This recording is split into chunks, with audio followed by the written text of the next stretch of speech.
Hello, hello, hello. This is Kenny Perkins, aka your cancer guy. And once again, as I always say, and I say it again and again and again and again, we have another phenomenal guest. Listen, we traveling all the way down south to San Diego for this next Right. guest. Okay. This next guest, let me tell you right now, if you don't have your sneakers, if you don't have your Nikes, if you don't have your Brooks, if you don't have your Adidas on, you can't keep up. That's all I need to tell you. You're not going to be able to keep up because this next guest, she never stops moving. She's a mover and a shaker, and she will outwork you. Uh, I've seen it with my own eyes. This woman, I'm going to tell you right now, she is phenomenal. She is phenomenal. She has her own organization, right? We're going to get into that. We're going to let you know about Cherish Moments. We're going to let you know about that organization. But this next guest, she is a go getter. She wants to make sure that there's people out there that know that there are a place that you can go when you are feeling not so good, when you get diagnosed. She wants to educate you. She is an extreme advocate. And I'm gonna tell you right now, I'm honored to know her. I've been to some of her events. I've spoken at some of her events, and let me tell yeah. you, it is absolutely phenomenal. This next guest knows how to put on a show. She knows how to put on an event. And I'm honored to have her here on All Talk Oncology today. Please welcome our next guest, Sherell Kinsler. What's up? Hey, good morning. How are you? Listen, I just want to pause right now because I know you don't pause, so I want to pause. I want to pause and tell you right now, it is an honor to have you as a guest on my show. It's an honor to be sitting in front of you, and thank you so much. And I can't wait for the listeners to learn more about you, to be inspired, and to get these gems that you're gonna drop today. Well, thank you. Thank you for having me. And it's a pleasure to be in your presence once again. Yeah, thank you, thank you. Well, let's get into it. One, I wanna talk to you about, give us a little background about who Sherelle is, what she's doing, and so that we get to know who you are. Okay, where do I start? I got so much. Yes, my name is Sherell Kinsler. I am a 5-year breast cancer survivor. I was diagnosed with stage 4 metastatic uh, breast cancer at February 21st, 2020, in the beginning of the pandemic. So you know how hard it was to be seen during that time, but by the grace of God, I didn't stop. I didn't allow them to tell me no. You're not telling me no again because you done that in October 2019. So I was diagnosed with stage 4 breast cancer that metastasized to two of my lymph nodes. I underwent 17 rounds of aggressive chemotherapy, the Red Devil. And I can honestly say I really didn't get sick from the treatment. I didn't. I see so many people, I have so many stories and how they've lost massive weight.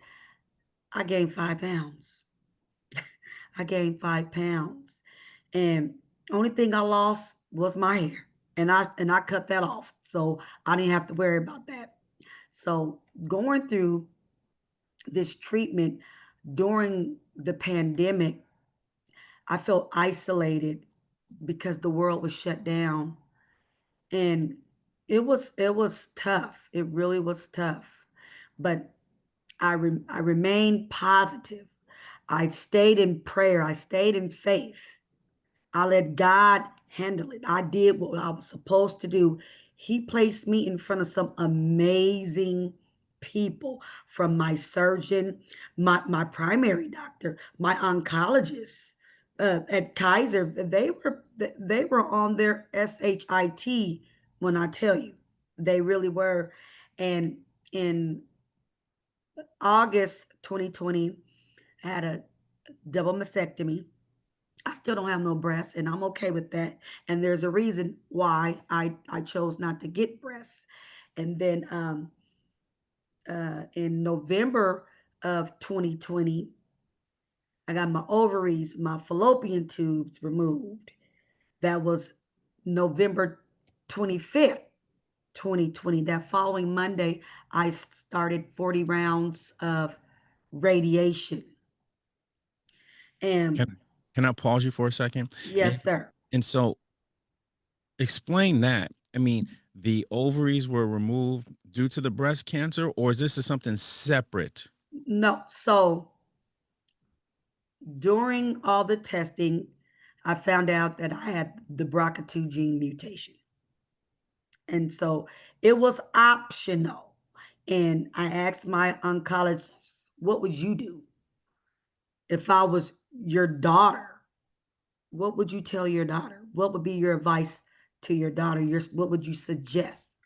And she told me I I would remove it.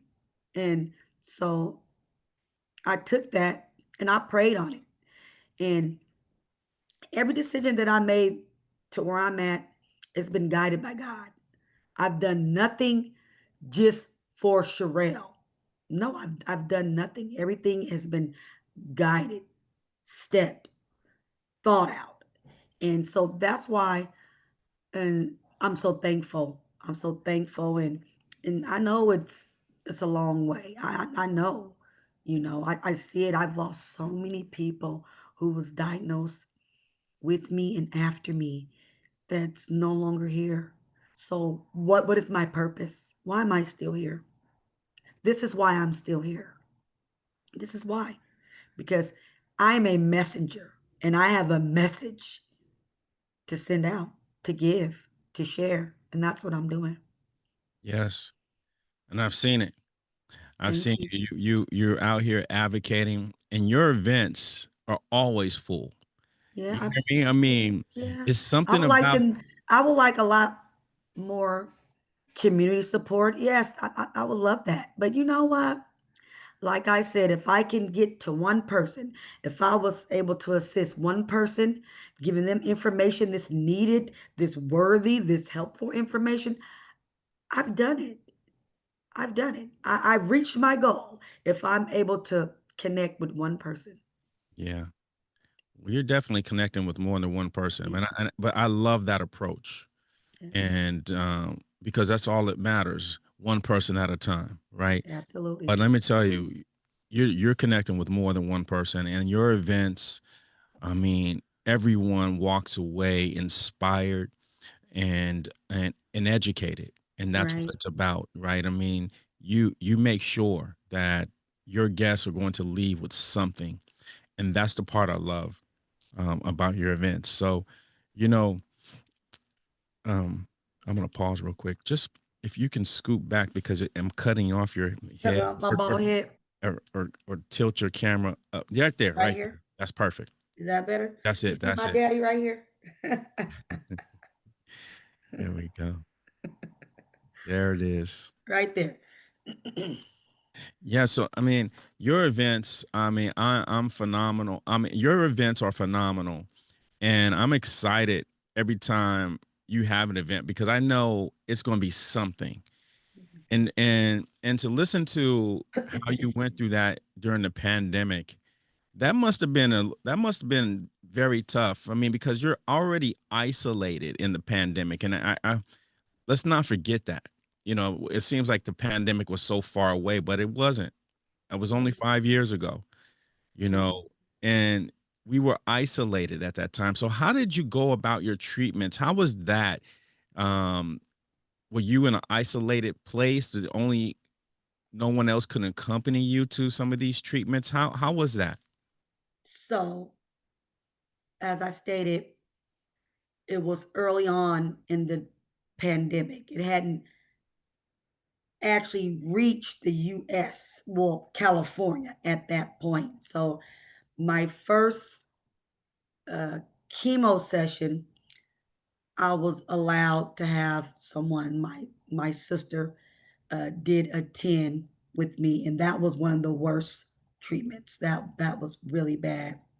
And then after that, my father, because my husband was on the road, my father, he would take me to get my blood drawn a day prior to chemo, and then he would drop me off, or my husband would be home that following day. It always worked out that way, and I would get dropped off, and that's what it was. But I went in there with the best attitude, and those nurses, they just couldn't believe. They was like, "We wish we had this every day. Like, you have so much glow to you." And just to hear this once a week when I go there, to hear like, wow, they really think that about me.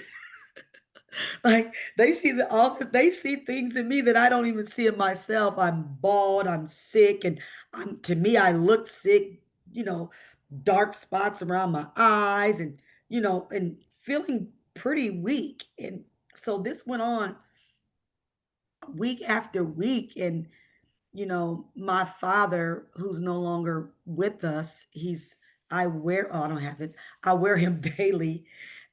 This man right here, that my rock, like, you met my father in October of 2024. Um, Yes. he got diagnosed in September of 2020 with stage 4 prostate cancer.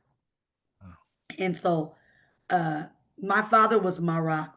He was there. That was my ride. When you say ride or die, Melvin Kinsler was my ride or die. And he was with me. Like I said, it was lonely, and we were isolated. So I felt comfortable being at my father's house with him and my bonus mom, because they seasoned, so they didn't have company in and out, and it would be us. And I felt really good about that until my husband came home, and then that's when I went home. But I did have a pretty phenomenal support system for the most part, and you need that. I needed that. No one should ever have to battle any disease, for that matter, alone. And I didn't feel alone. I wasn't alone, but there was sometimes I felt alone.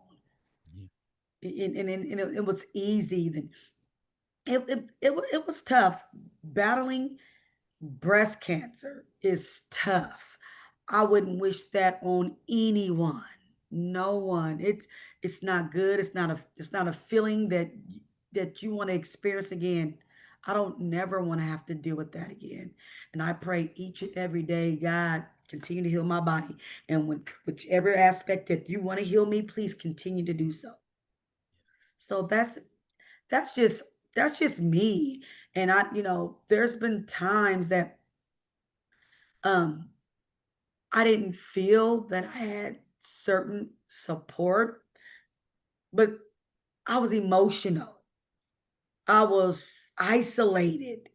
So here it is.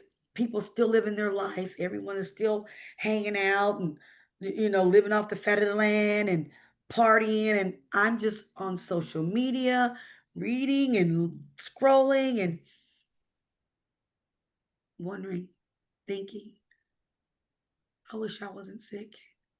I wish that I never said I was dying. I just wish I wasn't sick. And my cousin, I come from a praying family. My cousin Angie Little, um, my dad's eldest living sister's daughter, um, she would send me daily affirmations. And there was this one time she called me. Um, they called me Robin because my birth name is Robin Sherell. Never went by Robin. They no longer do that, but Robin, she says, Robin, you look in the mirror every day. You look at yourself, and you said, I shall not die. I shall live. I am healed by the blood of Jesus. She said, you tell yourself that and you believe it every single day. And I did that. And guess what? I still do it to this day. Like, my praise and my faith hasn't changed. And sometimes we go through we go through things. And even if the outcome don't change, it you've been changed within. Like my soul just feels so pure, and I say that if I don't live another day, I am thankful God allowed me to live to today. And that's I don't know, Kenny, I don't know how to say it any plainer, any clearer. I don't know how to clarify that no more than it's been clarified because I am a doer. I'm not a talker. And I always use the term from being young and hanging out. You talking to my back because my front is busy because I'm doing something. As you say, I'm moving and shaking. I'm doing it. I'm doing it. And it ain't, and I don't know. And it's tough sometimes. It's stressful. It's a lot of work. It's especially even though you're not doing it all on your own, for some reason it just feels like you are because you put so much into it. I put so much into everything that I do. And even though you have a team, I still feel that I'm carrying it on my shoulders. Even though I have a great team, I still feel that I'm carrying it on my shoulders. I'm always thinking about how can cherished moments be better in our community? How can we get resources for we able to build these baskets to give to these women that's battling breast cancer, helping their family with food and monetary donations to help with gas and electric, to get their water bill paid, the gas cards. It's not free, and I've come out of my pocket on many occasions. I've done it out of my length, but God has blessed me to be able to do it. He's placed amazing people around me. And so I'm thankful. Sure. I am. I Listen, don't know. listen. You took us right into it, and you know, I love that. I love how you took us right into the trenches with you, so we can see and understand what it was like going through this process in the beginning of the pandemic all the way through. And Hmm. and not only that, your father ended up being diagnosed, that you talked about that September. So a Right. lot was Same year. happening. A lot was happening that year. Yes. And so what I want to do, I want to go back just a little bit. You know, what was life like for Sherelle, just say a year earlier, before the diagnosis? What was Sherelle doing that, and what did life look like for you a year What before? life looked like for me, honestly, if I'm going to keep it Newport 100. Life for me was life, and I was still part of the community. I was still in the trenches. I've always been a giver. I've learned that from my mother. That's where I got it from. Where else would I, you know, feed someone I don't know? You know, walk out the store and I'm not. I may not give you no money, but I'm gonna feed you. I'm gonna make sure that you eat. And so I'm in healthcare. I one thing I love the elderly and I love the infants. I love them young. Mhm. In the middle, maybe not so much, but I love a geriatric and I love a pediatric. And so I would uh, twice a month, I would feed 5 to 10 senior citizens out of my own pocket. I would make sure that they had a healthy dinner and I would deliver and I would pick areas. Okay, but and my dad and my bonus mom, they will always be included no matter what because that's my daddy. So I pick an area. What area do I want to service? Because I'm doing this after work. So I'm someone by the name of Rosalind. She had senior meals. So I would buy the senior meals from her, and then I would go deliver them to my seniors. And the food was good. It was good. I never had a complaint, and that's what Sherell was doing. And just, someone is always passing away. You know that. Every day someone someone you love has expired. And everyone don't have life insurance. We have a fancy car, but we don't have no health, no life insurance. And so just fundraising to help others bury their loved ones. I would um and it was never nothing to talk about because like I said, I don't just do lip service. I do it. You know, oh, I did. I don't need to do that. The people who I've helped, they know, and they say, you're a good person. You're this. And I was like, I'm just doing what I'm called to do. And you know what they're wearing. What are they wearing uh, for their memorial? Don't worry about it. What would you like? What color? I'll go purchase that. Drop it off to the family. Oh, they need a wig. What kind of wig do you want? Because it may not be the kind of wig I like, because I stay in a wig. Give me a wig any day. And that's what Sherell has done and will continue.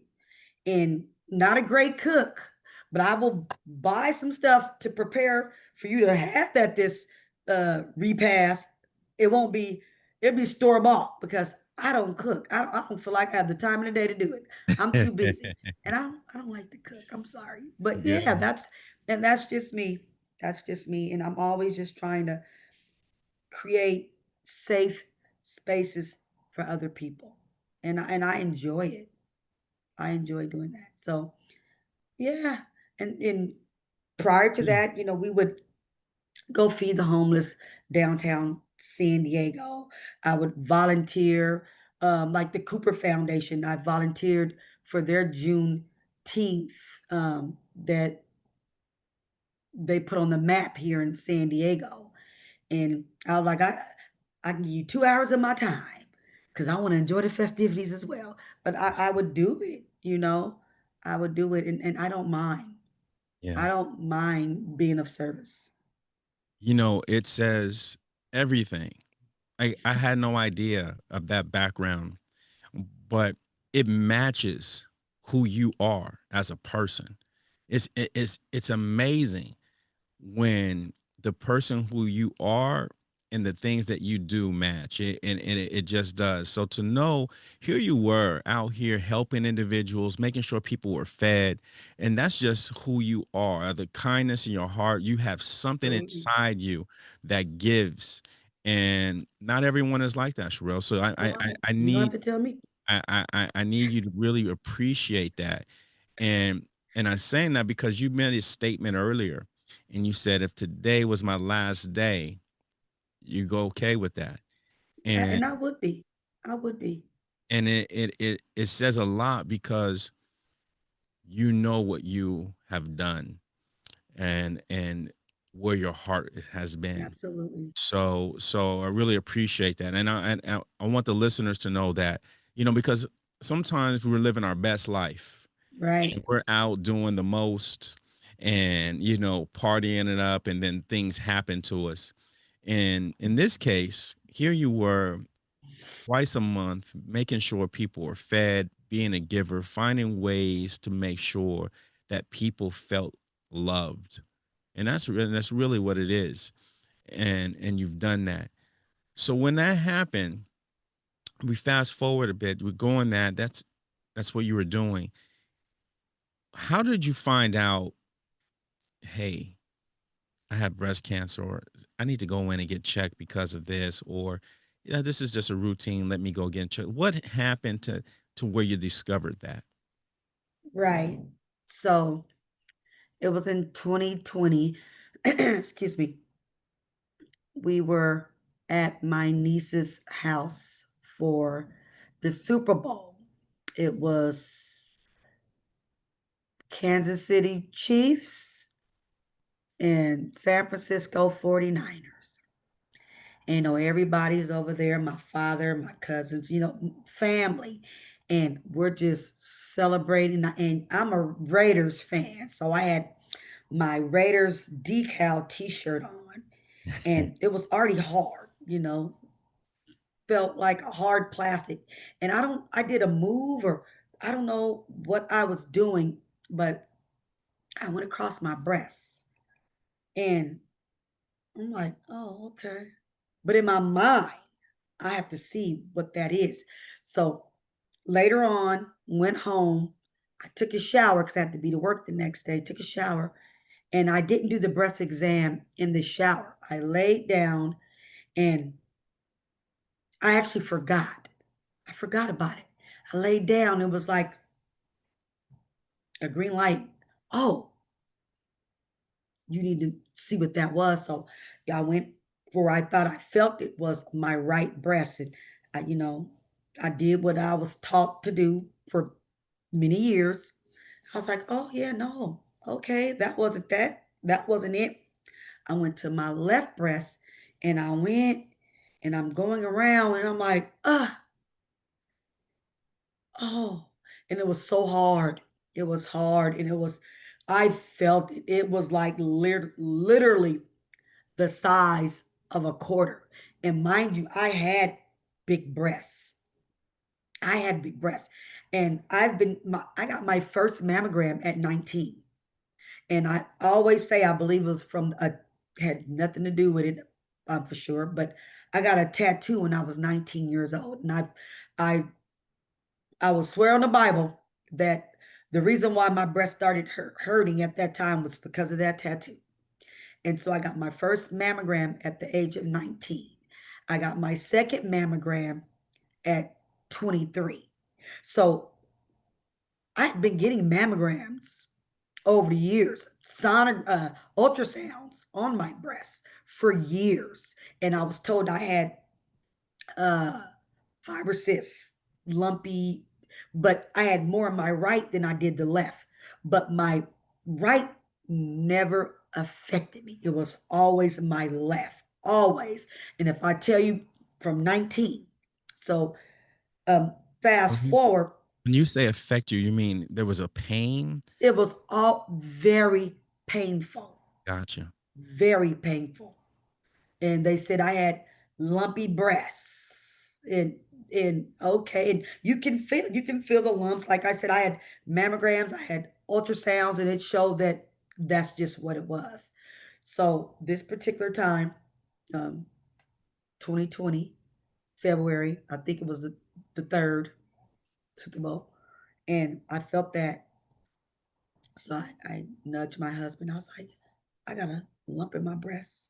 I have to get that checked out. So that morning, being that Monday morning, I called Kaiser to make me an appointment. Mind you, I had called in September because my birthday's October. I do yearly checkups to see what's going. Oh, it's not time. I said, well, I believe it is time. I felt like that was one time I didn't advocate for myself. I was trying to hurry up and get to Houston to celebrate my 49th birthday with my daughter, who attended Texas Southern University, because I'm going for homecoming. I'm going to celebrate my 49th birthday and in Houston, Texas, because I've been there every year. I was going for homecoming. Oh, it's just the best time. So I let that go by the wayside. And here it is. Fast forward here, we're in February, but I felt that even prior to that, we're preparing for my dad's 75th birthday, and I felt that I was overworking myself because I like perfection. Even it may not look like it was perfected. That's my end game. That is the goal, for perfection. And I was just ripping and running every day after work, making sure I had this and that, working with different party planners, and to make sure that my father had an amazing 75th birthday. And so I told my doctor how I was feeling. I said my legs were feeling, you know, weak, and I had pain in my leg, and the then blood work shows that, okay, I'm anemic, vitamin D uh, deficient, all the, need more iron, you need this, whirlwind of more multivitamins. Got it. So did that. That was in early January because my dad's birthday's January 20th. So I was like, I'm gonna feel better. I'm exhausted now, from all the ripping and running. Dad's birthday's done. Here it is. We go into February. I wasn't feeling bad. I felt like the vitamins did help, but fast forward, I make that call that morning. I said, 8 o'clock. I said, I found a lump in my breast. I need a mammogram. Well, no, you need to. We're gonna schedule an appointment at the breast care clinic. That's fine, whatever. I just need it.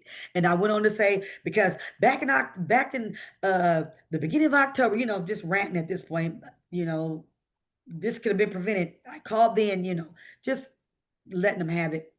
So I was able to get in Friday, February 14th, Valentine's Day. I went to the breast care clinic, and she's like, show me where you feel the lump. So she checked my left, excuse me, my right.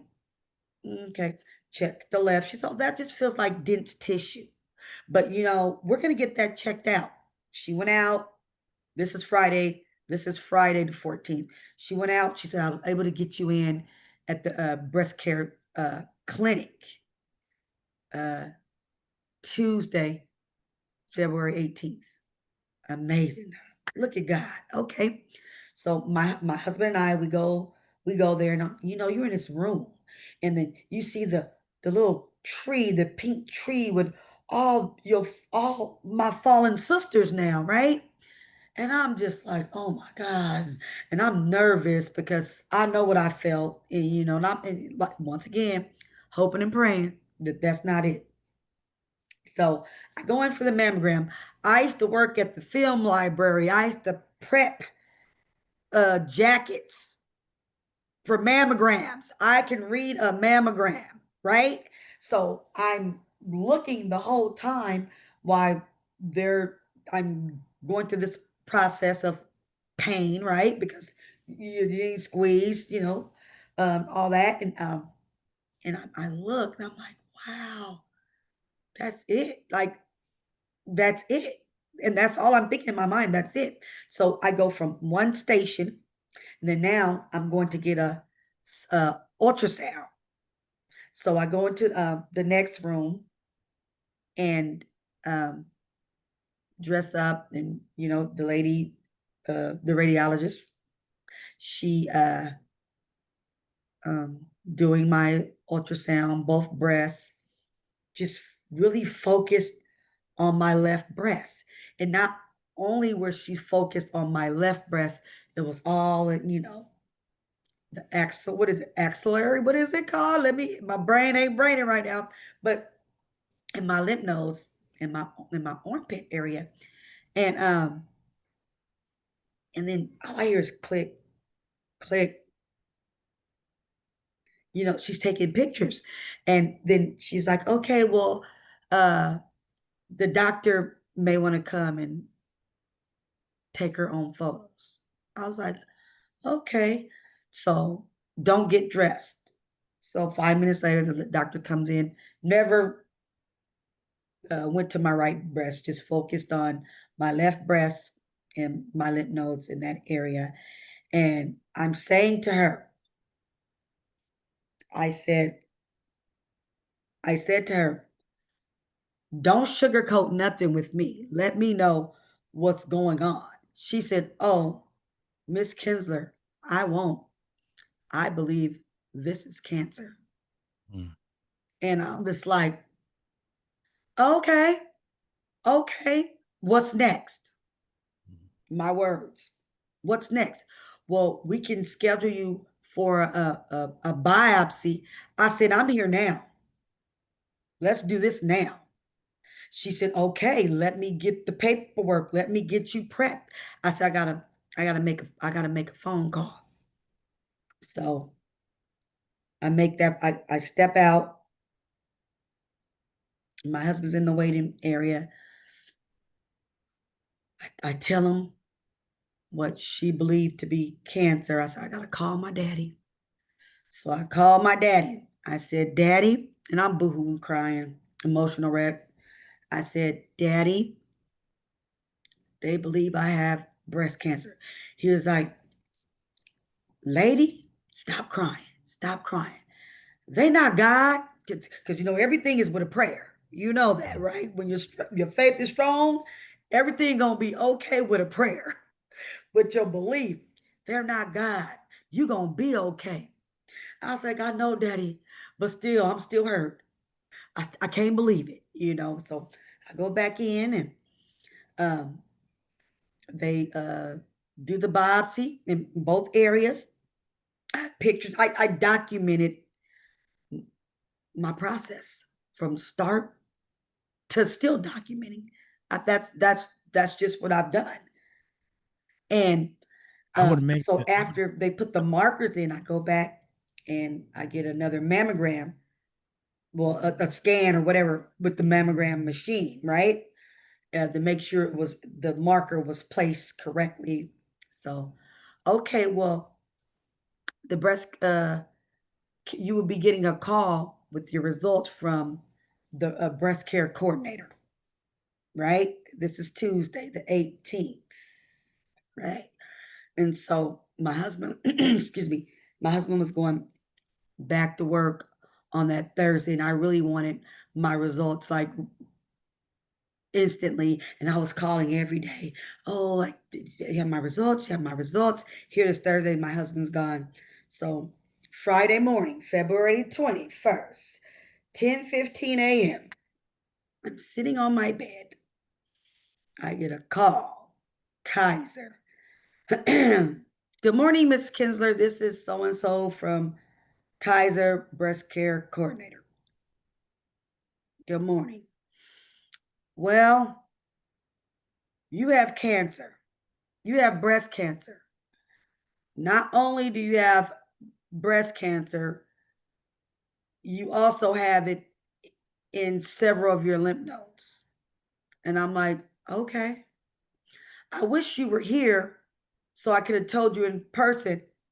I said, would that change the outcome of the results? Absolutely not. So I get teary eyed when I talk about it, but it's okay. You know what I'm saying? I'm good. I'm good. And um, so she's throwing all these numbers, names, and you're gonna get a call from this, and I'm trying to write it down, and I can't get past her saying that you have cancer, right? And I'm writing it down, all this, and then she's like, but don't worry, someone will be calling you with the same information. So of course, the first person I call is my daddy. And I told him, and I'm crying, and he's on the other end trying to hold it together, being strong for his baby girl. And I can hear it in his voice. He's crying as well. And then I was like, I got to get out of here. So I called my daughter in law. She was at work. And I was like, I text her. I said, give me a call, please. And she called me. And I was like, I got breast cancer. She says, I'm on my way. So I'm just honestly, I I was in disbelief. I was hurt, and I was saying, why me? Why me? And then that day, let me just tell you how God worked. I I'm going to my sister's house because I need some two fresh French braids in my hair because I'm about to put on a new wig just because. And I see one a young lady that I watched her grow up, and she was working inside the Dollar Tree, and I was telling her, and she was like, "Big dog, big dog, you strong. You gonna get through this. And I'm hearing this from all these people saying how strong I am. And never once that never once I felt or I considered myself to be this strong person. I never felt that. Like I'm just so I'm just me, you know? I'm just me. So I just and I also like during that process, I feel like I spiraled. I did. I spiraled like um In what way? it like getting this news. You know, when you get bad news, when you get good news, you celebrate, right? When you get bad news, you find something to ease your pain. So I go to my sister's house. She gives me these two French braids. If I could put my hairnet back on my head for a new wig. And I said, I need a drink. I need a drink. I need something strong. I need some tequila. Like literally. And that night I my cousin and I and like I'm in so much pain and hurt from getting this diagnosis. And I need to be out somewhere in a club. I need to be somewhere. And then I see my tax man. He's in the club. And I tell him, what's going on? He's like, do you need a drink? I said, I need a double. And I was so inebriated. I went to my daughter-in-law's house after that, and she was like, "Lady, you're doing a lot." She said I scared my granddaughter, and she says that I was kicking the ground and like I don't want to die, I don't want to die, and that was after her telling me that was like a light bulb moment. Like that's not that's not how this is going to end. It's not ending this way. You know, don't get me wrong. I still continue to drink tequila, but I didn't drink during any time of my um Treatments, huh? m- my therapy, my chemo, my treatment. I didn't. And I'm happy to say that I'm over 100 days sober from alcohol now. Like I have moments, and this is another moment. I was like, I'm good. I'm good. I need to stay focused. You I need laser focus. And so and that's what it was. And I just like I said, I just started documenting and every time I went to appointment, I allowed my daughter-in-law to record them putting the line and the pick line in my arm. And when I say I documented everything, I did. And I did because you will be able to read in black and white what Sherell went through. I don't know when it's coming out, but it's coming. It's coming. Yes. So So here that's you go. You go through this, you're going through these treatments, and as you get through this process, your rock, your comfort zone comes out and says, "Man, I have prostate cancer." So how did that feel? How was that transition? Because you felt alone up until that point, probably. Talk to me. I don't want to feel. I don't want to interject that and assume. How did that feel when your father got diagnosed, and as you're going through this journey? right. So that being said, here it is. I'm on the back end. I've already had um, my bilateral, and um, my dad was going to the doctors because he wasn't feeling well. And And I apologize. I I did skip some process here. okay, As leading up to that. So you're going through that, and I apologize for that. You're going through that. You're saying this is not going to be my journey. I'm not going to die. I'm going to go through this. So Right. you go through treatment. At what point did we talk about the surgery and the treatment? So let's touch on that.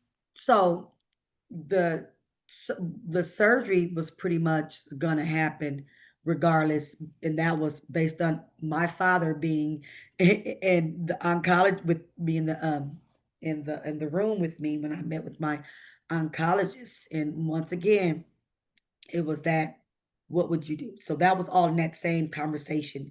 What would I do? And, based on the type of cancer, estrogen, progesterone, and, and it could come back. It could come back, if we just did a lumpectomy, if we just removed one breast, and being that you have this BRCA2 gene mutation, then so that's when it was like, whatever, I'm okay with it. I am. So after treatment, I finished my last chemo um, session. That was Monday, I want to say July 29th. Mm. I may be wrong, but it was something like that. July 29th. And they set the surgery up a month later, and it was August 28th. It was on a Friday. And and I was ready, and everyone like, oh, you can get a double D, you get, they're gonna sit up, and like, that is the farthest from my mind, having a rack, you know, the farthest from my mind. And so, Was that like I scary? said, going through what I was going through, and I was in the hospital for 3 days after surgery. Some after surgery, they were sent home. My surgeon, he was like, no, I'm keeping you here for 3 days. And I was there. I was ready to go home. I was ready, and but still yet no contact from the outside world. Only thing I had was my cell phone. I slept most of the time because I was in so much pain, and having those drainage bags. Like, I had 4 grenades, literally, because so I had the bilateral.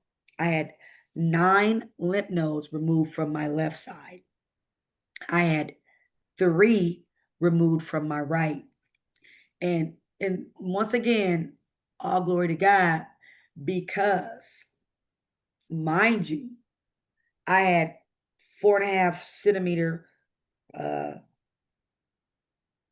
mass on my left side, 2.5 centimeters in each lymph node, right? But they removed 9, and they want to check all 9, right? And my surgeon tells me, he said, you know, um, chemo worked for you. He said there were, and I remember going to having a doctor's visit, with my oncologist, and she said, "Have you felt over there?" I said, "I try not to." She said, "It's literally the size of a pea at this point." It went from a quarter silver dollar to the size of a pea.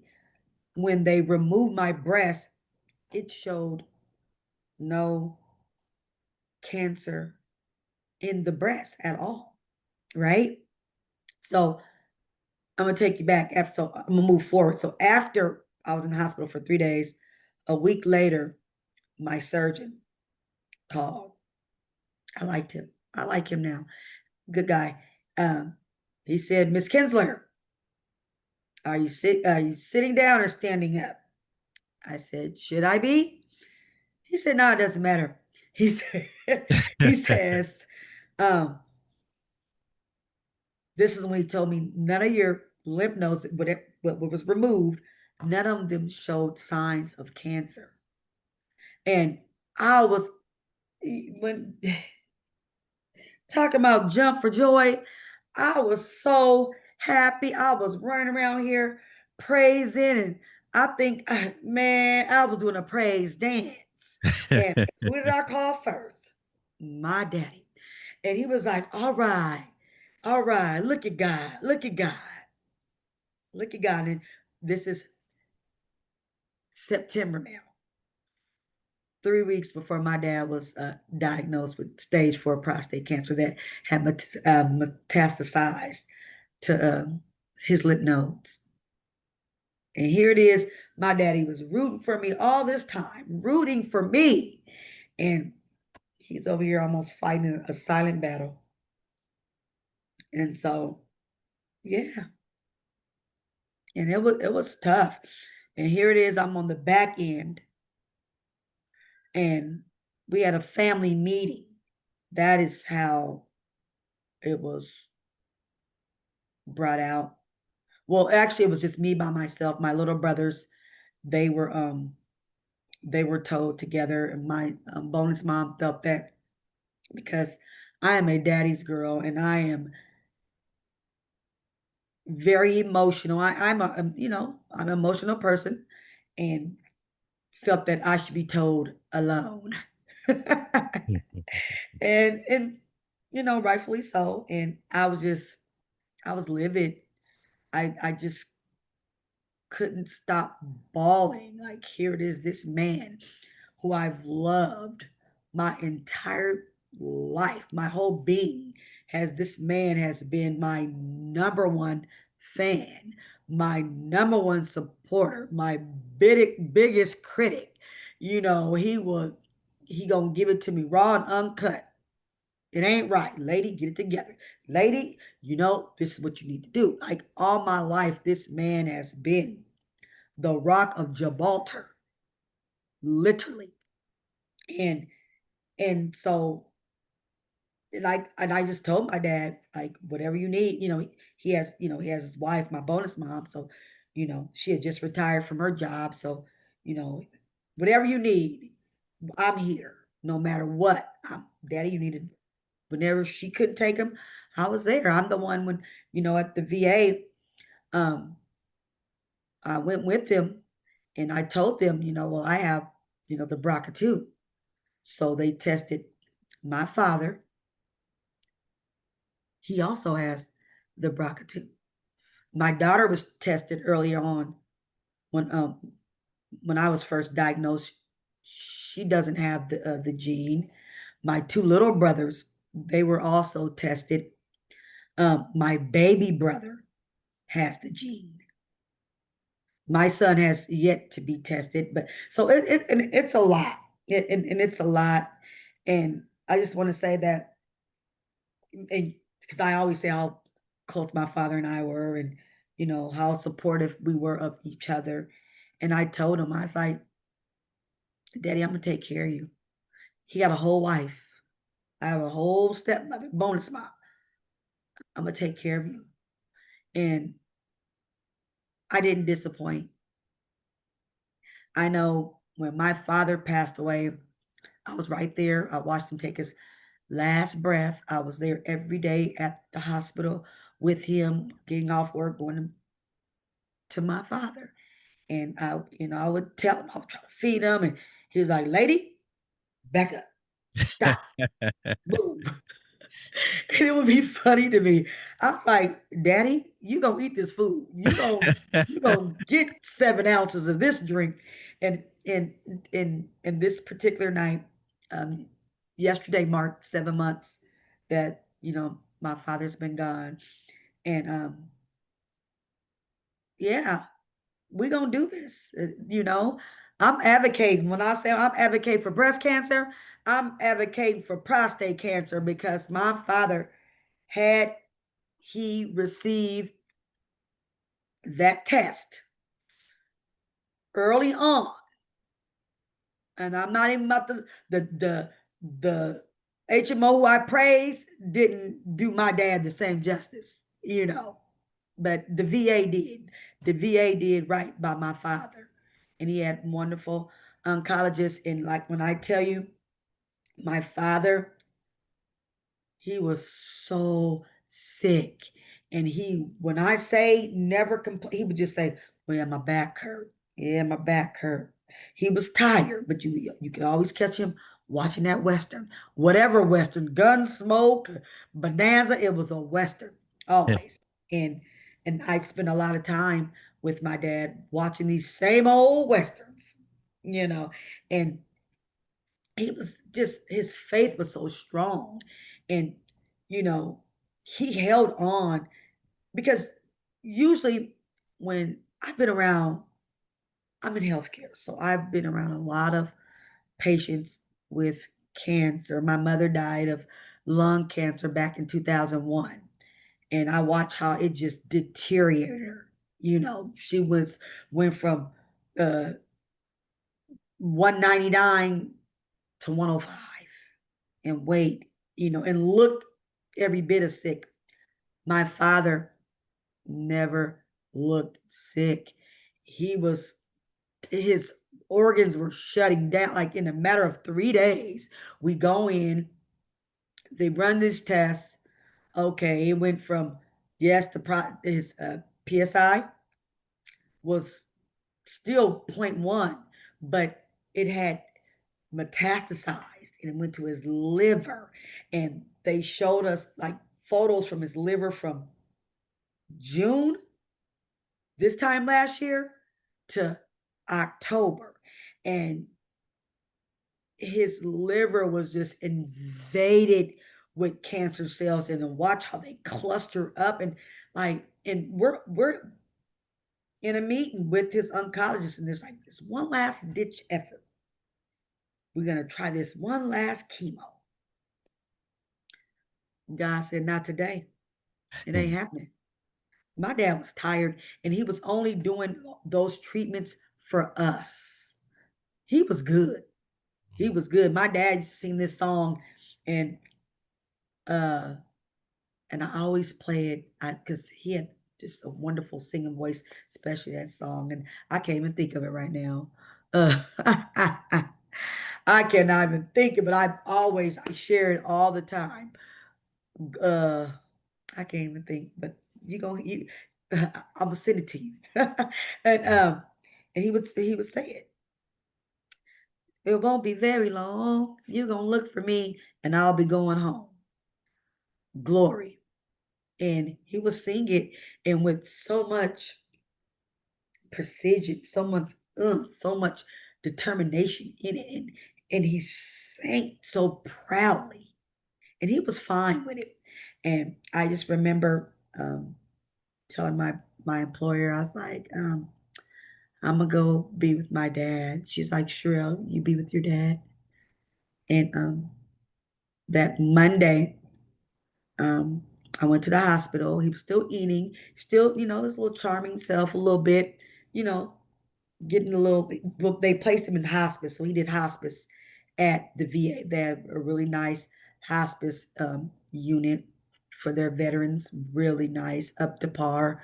And he was on hospice for 5 days, only 5 days. We went that Friday. He went into hospice, and he was gone that Wednesday morning at, they say, 4 o'clock, something like that. I watched my dad take his last breath.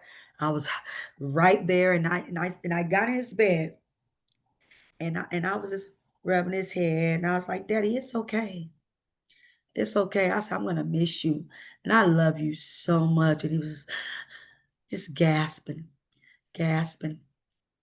And I got up, and I recorded all this. I like when I say he gave me permission to record him as well, and I did that. And I just saw his eyes just roll in the back of his head. And then he went back to normal. And then I sat up in the lounge chair recliner, and I was just rubbing him. Daddy, it's okay. It's okay. And then like I said, I heard this one last, and I looked, I got up. The nurse was outside the room. I said, he's not breathing. He's not breathing. And she was like, okay, let me check. I said, he's not breathing. So I know this. I know this like the back of my head. He's not breathing, right? So I immediately called my stepmother and let her know that she was already on her way, because I called her earlier, and I said his pulse was a little low, because I was checking it myself. I brought my own equipment with me to make sure, right? And because she kept on saying, should I come? Should I come? I was like, I said, I think you should come. I think you should come. And so she didn't make it. She didn't make it. So then, yeah. So my dad had a nice life. He was a good man, a, a provider, a God fearing man. And he was a no nonsense. He didn't accept bullcrap. You know what I'm saying? He just didn't. So, and this is my father once again. That's my father, my favorite guy in the world forever and always. And yeah, so my dad was extremely proud of me. He, you know, it was only four siblings left. He was the baby out of 11, anyways, 11, 12. He was the baby. And we had this family thread. It's about 19 of us on my dad's side. And my cousin Angie and a couple others was like, your dad says how proud he is of you and like you're doing things in the community. I was like, yeah, I am, and my dad was really too sick to make the breast cancer luncheon.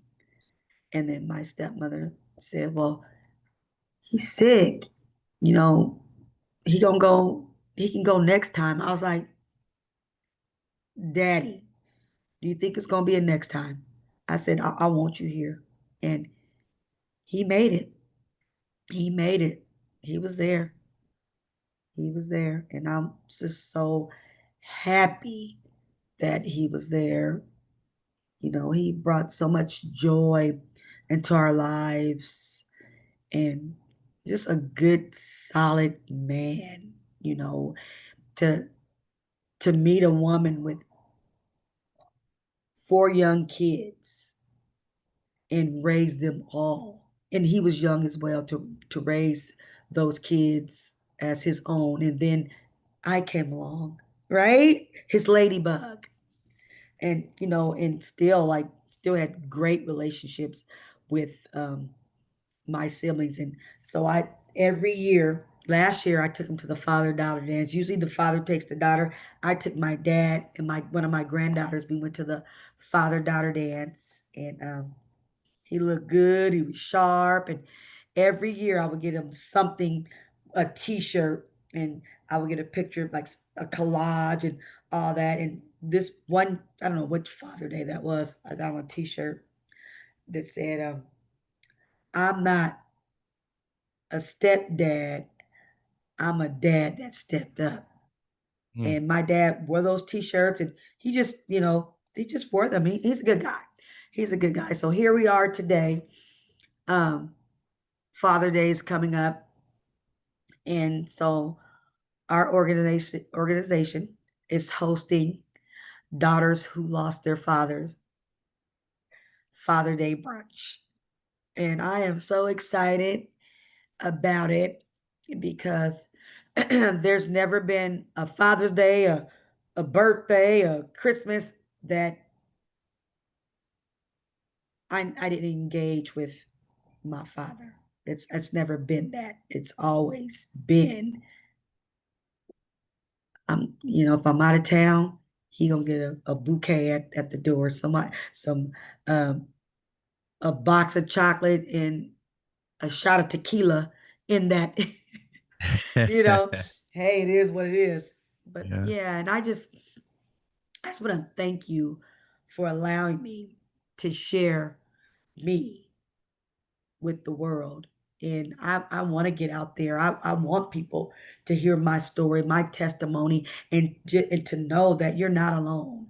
You're never alone. I am a phone call, a text, whatever you need. If I can be of service, if Cherished Moments can be of service, we are willing, ready, and able. Well, let's talk about that, right? I mean, because it's obvious where your values come from. I've been listening to you, the things that you have done, and then listening to the background of your father and who he was. You had a model of how to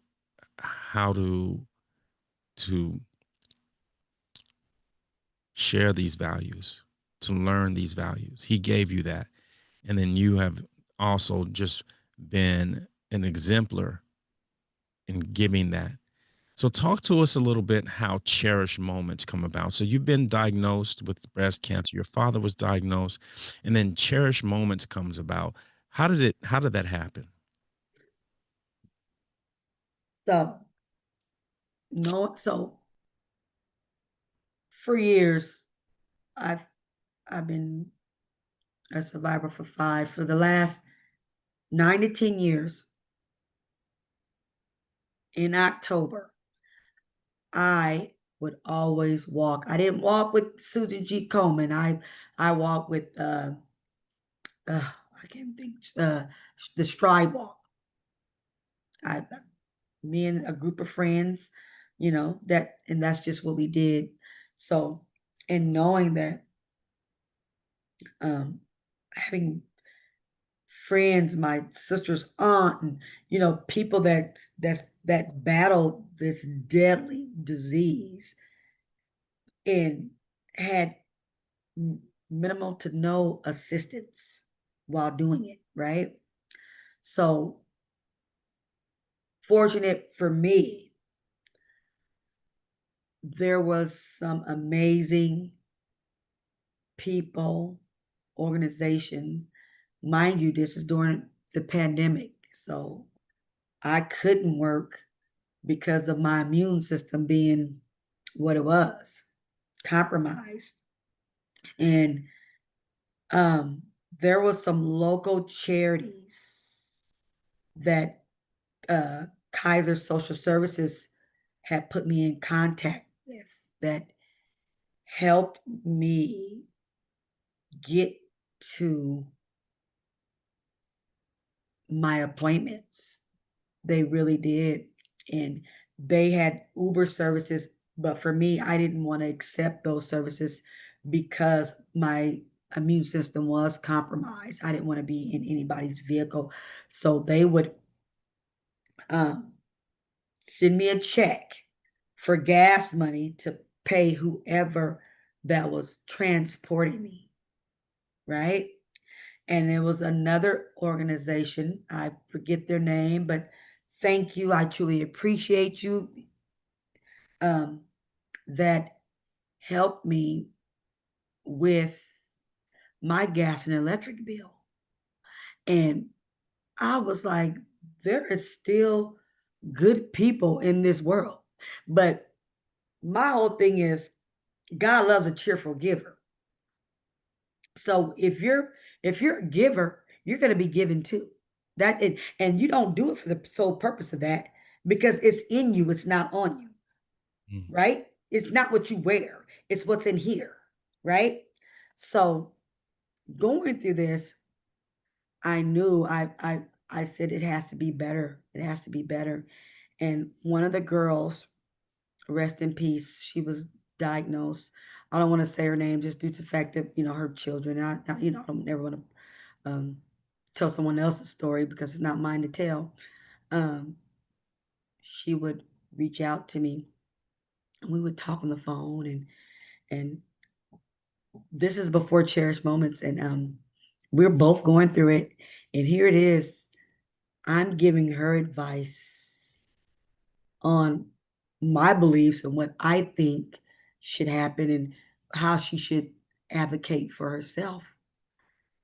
And she's like, what would I do without you? Like I said, you'll be all right. There's always going to be someone that's going to be there to assist you. That's just what it is.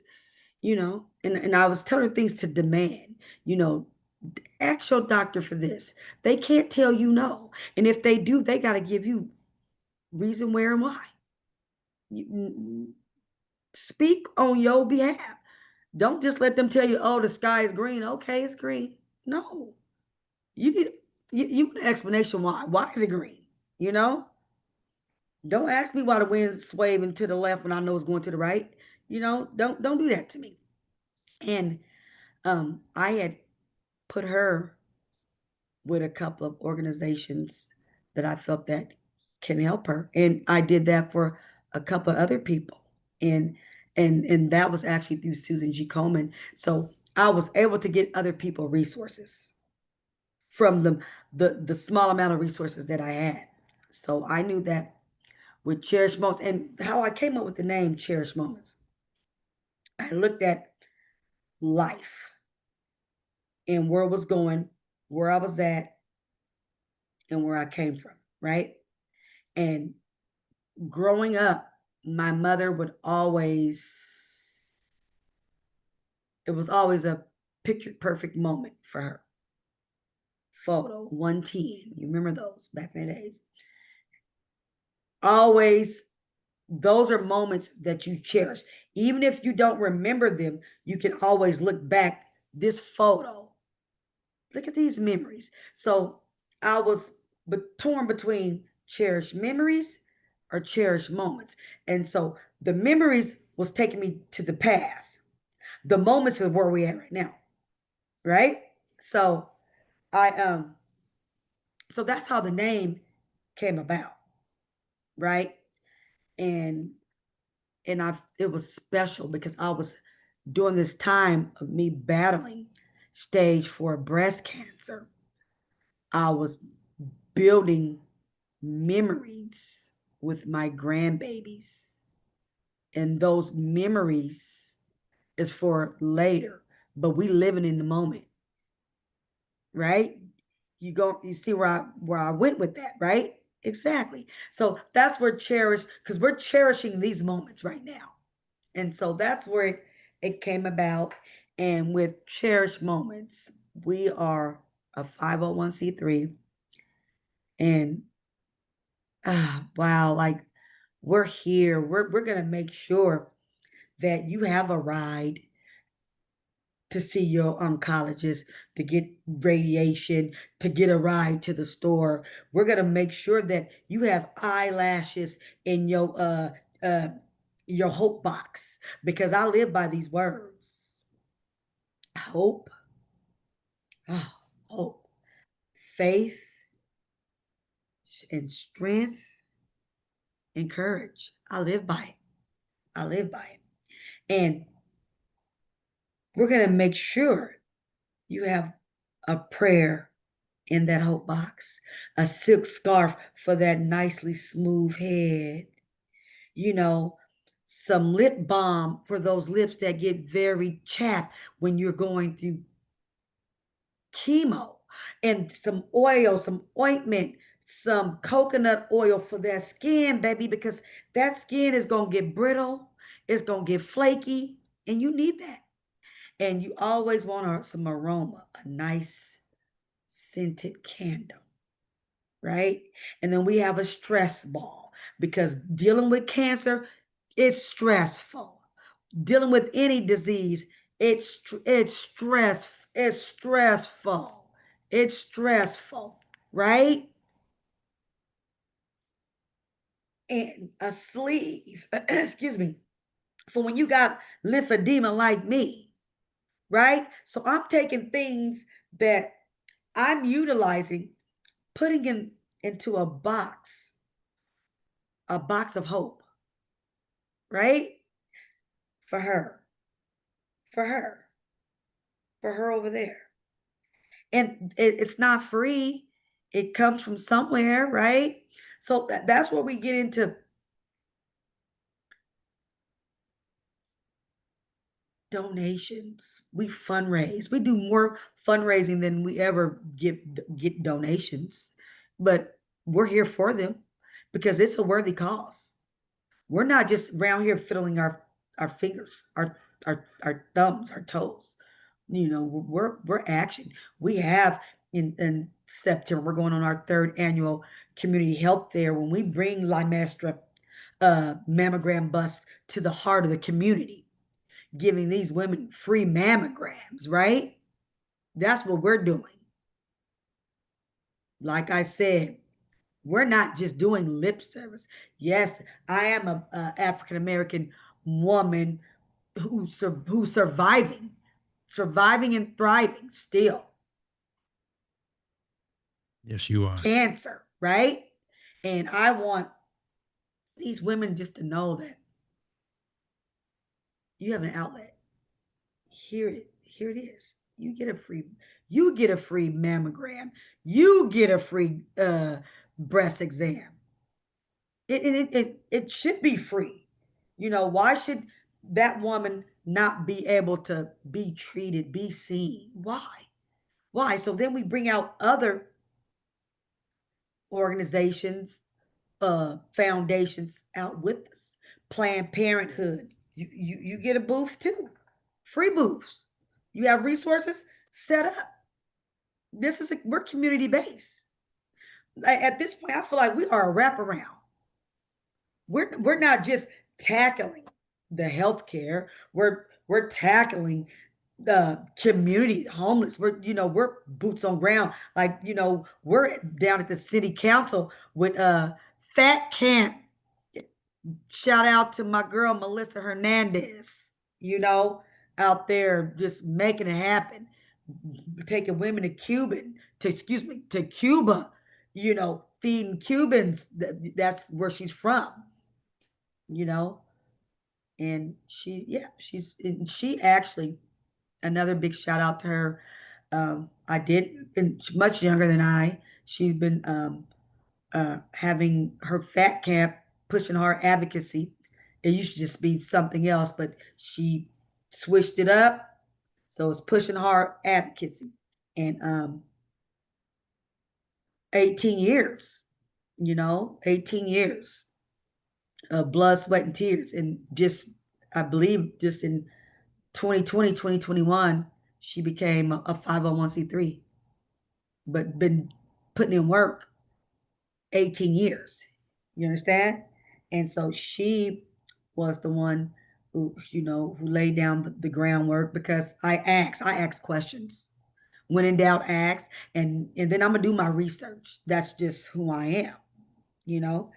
And there's a slogan for me, and it's take my boobs, I don't care, but my life, don't you dare. Right? Amen. And the reason why I elected not to get the surgery, case in point, What surgery? I get to the plastic surgeon after meeting with him for over a year, lost a couple of pounds to make sure it was going to happen, because I needed some more fat here, whatever, to go with these flaps that I have dangling. And we're setting up another surgery for August, right? This was going to be August 2022. August 2022. I get in there. He's like, okay, looking at the photos. I didn't did the photo side. He didn't did the measurements.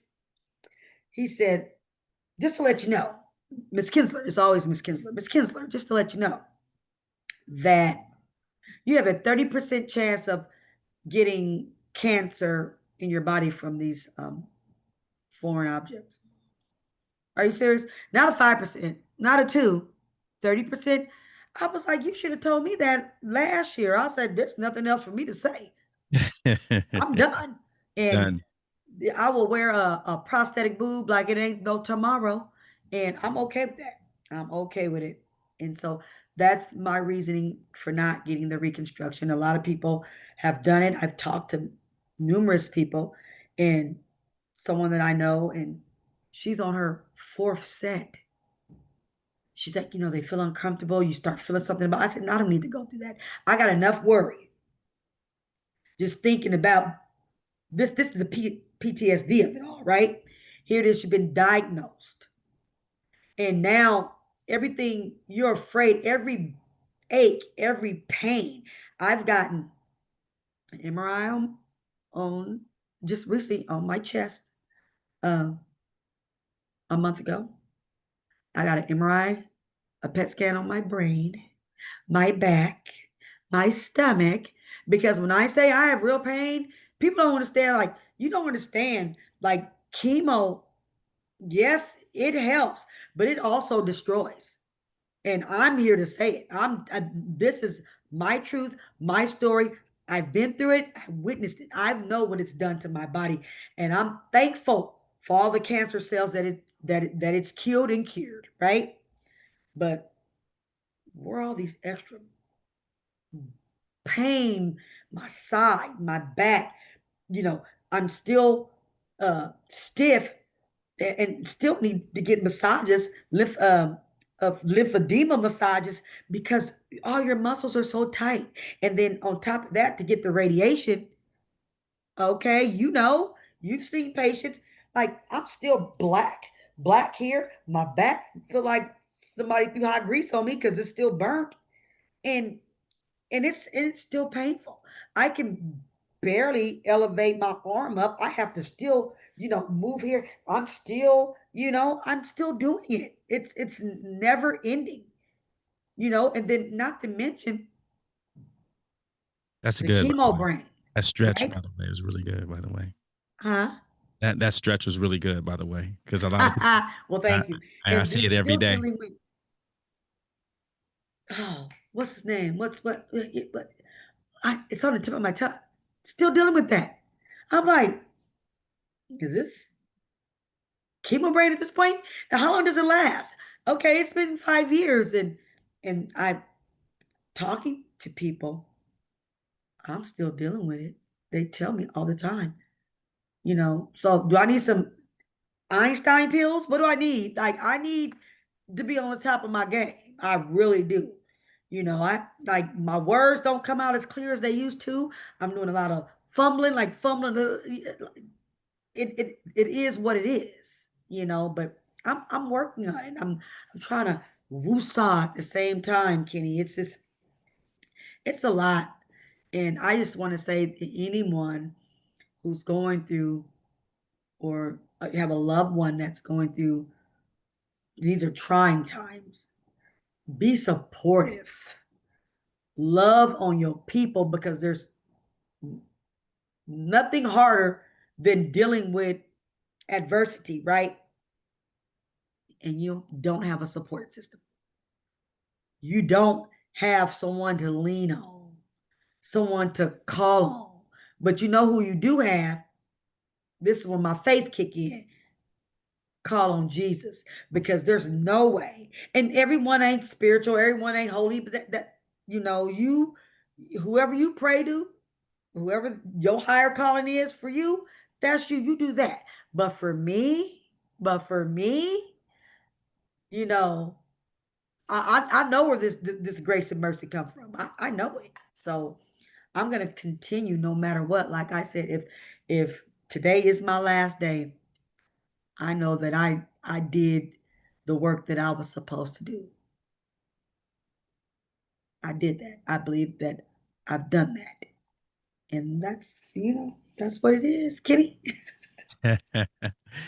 Listen, Sherelle, you have been phenomenal. Your story is absolutely amazing. To just, I mean, I was in tears. I mean, you can't help but to get emotional Yeah, understanding what you've gone through, and then to see the person in front of me, to see the person in front of me, with that strength and that resilience and that fire and feistiness, you know, it's contagious. And so I hope that absolutely. anyone listening to her story, listening to this, seeing this YouTube video, listening to the podcast on audio, this woman in front of me today is a warrior. She is thriving and she is continuously giving. It's her value system. She can't even help herself. And we can take a chapter out of that page and learn a thing or two. So, Sherelle, thank you so much. You're welcome. And Kenny, I just want to emphasize or speak upon that I am out here.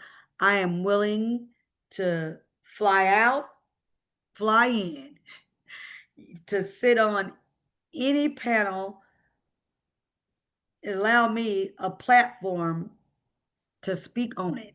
And I am, like I said, like what you said, it's lonely at the top, right? Yeah, You said it's lonely at the top. That's why you got to take someone with you. that's right. So, yeah, I hear real good, Yes, and, you and I do.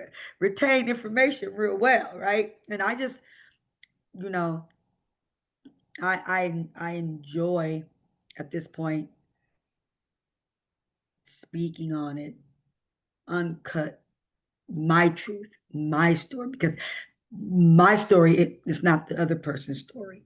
This is my journey, and I want to continue for my journey to flourish, to nurture whatever it is God got in store for me. I want to, go to Dallas to the breast cancer convention. I want to be in Atlanta for theirs. I want to go to Charlotte, North Carolina for that. Like, invite me, you guys. I'm here. Bring Sherell. Bring her. Bring Where her can out. we find Sherell? Where can we find Cherish Moments? If someone wants to get in contact with you or your organization, how will they find you? Absolutely. So we are on Instagram. And do you have a link that you can actually put that on there for? So we are on Instagram, cherish underscore moments underscore org. And we are also on the World Wide Web, cherish moments bc.org, and also cherish moments breast cancer.org. And we are located here in sunny Southern California by the way of San Diego. Yes, yes. Please look up Sherelle, look up what her organization. She is doing amazing things.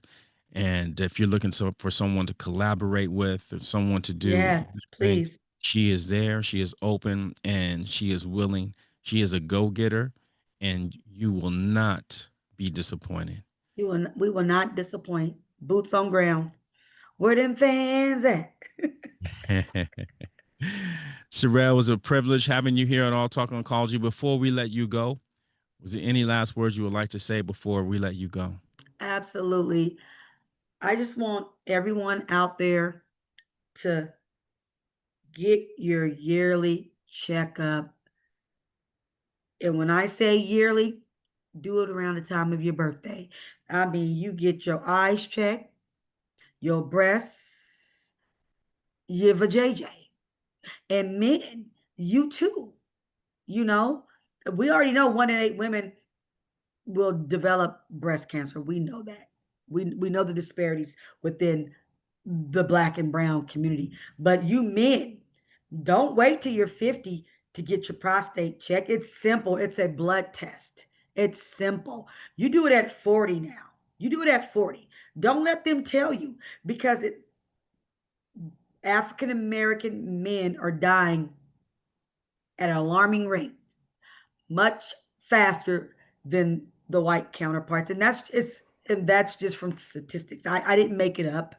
It's this is real. And our African American men don't like to go to the doctors. They just don't. They don't. And it showed. And I just want you men to do that for yourself.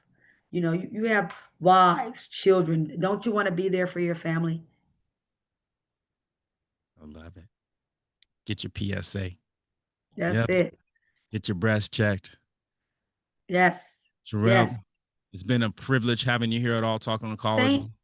Thank you so much, Kenny. I truly appreciate you. I'm thankful that we met, and I look forward to seeing you in October speaking at our breast cancer luncheon here in San Diego. If you want to see what we're all about, purchase a ticket. We have good food. We have some male models walking down. We have some great raffles, and you always gonna leave with more than you came with.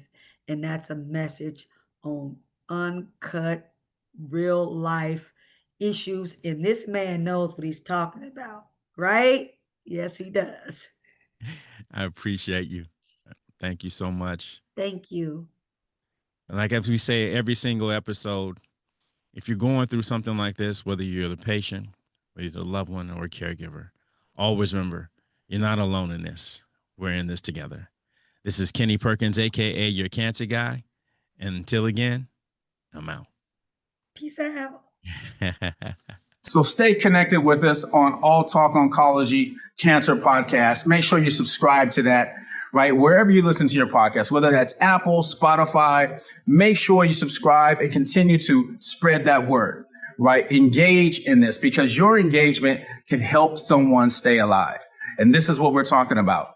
So again, make sure you subscribe, hit that subscribe button. Again, this is Kenny Perkins, aka your cancer guy. Until again, I'm out.